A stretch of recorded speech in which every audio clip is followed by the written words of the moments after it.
வணக்கம். வள்ளுவரே, எல்லா மதங்களுமே உணவை மறுத்து பசியின் கொடுமை உணரும் பொருட்டு உண்ணா நோன்பு இருப்பதை உயர்வாகவே சொல்கிறது இல்லையா? உண்மைதானப்பனே.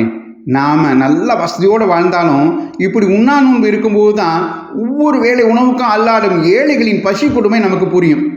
அதுதான் அப்படிப்பட்ட எளியவர்களுக்கு உதவி செய்வதற்கு நம்மை தூண்டும். அதனால தான் பசியை பொறுத்து கொண்டு உண்ணாவிரதம் இருப்பது உயர்ந்தது தான்.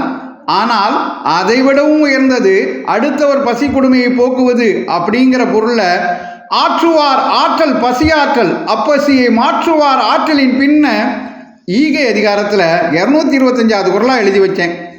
உலகோர் அனைவருக்கும் உணவளித்து பசி போக்கும் உழவர் பெருமக்களுக்கும் இந்த உன்னத நிலைமை பொருந்தும்.